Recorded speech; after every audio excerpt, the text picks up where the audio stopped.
আসসালামু আলাইকুম। সকাল ৯টা বেজে ২৫ মিনিট। আজ বৃহস্পতিবার। বাংলাদেশ বেতার কক্সবাজার স্থানীয় খবরে স্বাগত জানাচ্ছি নাইজিন হুদা প্রমি। চকরিয়ায় চিরিঙ্গা বদরখালী সড়কের রামপুর এলাকায় ডাকাতি করতে গিয়ে সড়কের ব্যারিকেড দেওয়ার সময় ৩ ডাকাতকে আটক করেছে পুলিশ। এ সময় একটি রাইফেলের গুলি, তরবারি, ধারালো দাও, কিরিচ জব্দ করা হয়। বুধবার উপজেলার সাহারবিল ইউনিয়নের রামপুর আঞ্চলিক সড়কে এ ঘটনা ঘটে। চকরিয়া থানার ভারপ্রাপ্ত কর্মকর্তা ওসি মোহাম্মদ মঞ্জুর কাদের ভুইয়া এই তথ্য নিশ্চিত করে জানান, ডাকাতির ঘটনা জানতে পেরে গোপন সংবাদের ভিত্তিতে পুলিশের একাধিক টিম ঘটনাস্থলে যায়। এ সময় পুলিশের উপস্থিতি টের পেয়ে কয়েকজন ডাকাত পালিয়ে গেলেও অস্ত্রসহ ৩ জনকে আটক করা হয়। এ ব্যাপারে অস্ত্র আইনে ও ডাকাতির প্রস্তুতির ধারায় মামলা দায়ের করা হয়েছে বলে জানান তিনি। মিয়ানমার থেকে পালিয়ে কক্সবাজার উপকূল দিয়ে বাংলাদেশে ঢোকার সময় ৩০ শিশুসহ ৩৮ জন রোহিঙ্গাকে আটক করেছে পুলিশ। গতকাল বিকেলে টেকনাফ উপজেলার বাহারছড়া ইউনিয়নের নোয়াখালীপাড়া এলাকা থেকে তাদের আটক করা হয়।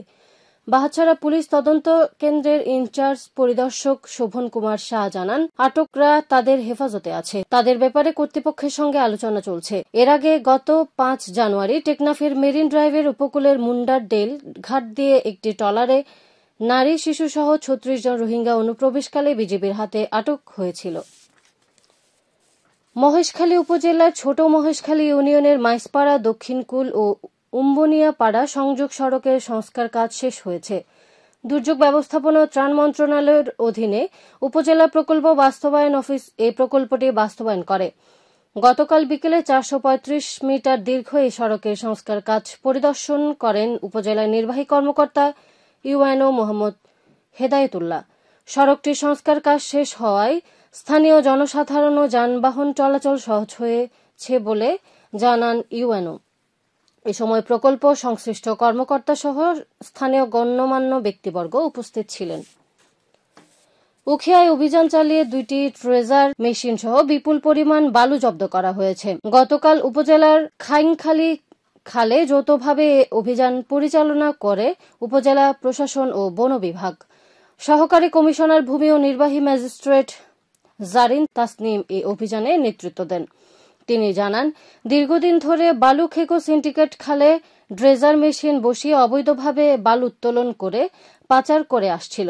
এ সময় ৮,০০০ ঘনফুট পরিমাণ বালু জব্দ করা হয়। এদিকে কুতুবদিয়া ফুসলি জমি থেকে অবৈধভাবে মাটি কাটার অপরাধে এক ব্যক্তিকে ৫০,০০০ টাকা জরিমানা করা হয়েছে।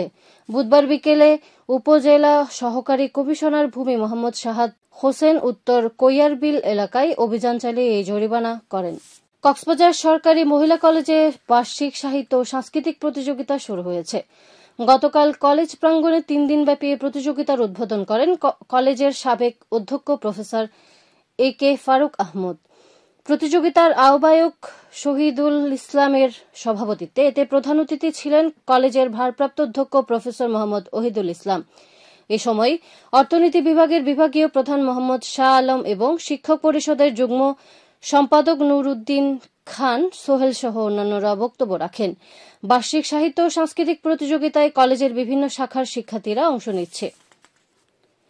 চকরিয়ায় বালু বোঝাই ড্রাম ট্রাকের চাপায় মোহাম্মদ নুরুল আফসার নামে এক নির্মাণ শ্রমিকের প্রাণহানি হয়েছে। গতকাল উপজেলার ডেমুশিয়া ইউনিয়নের তেচ্ছিপাড়া এলাকায় এই দুর্ঘটনা ঘটে।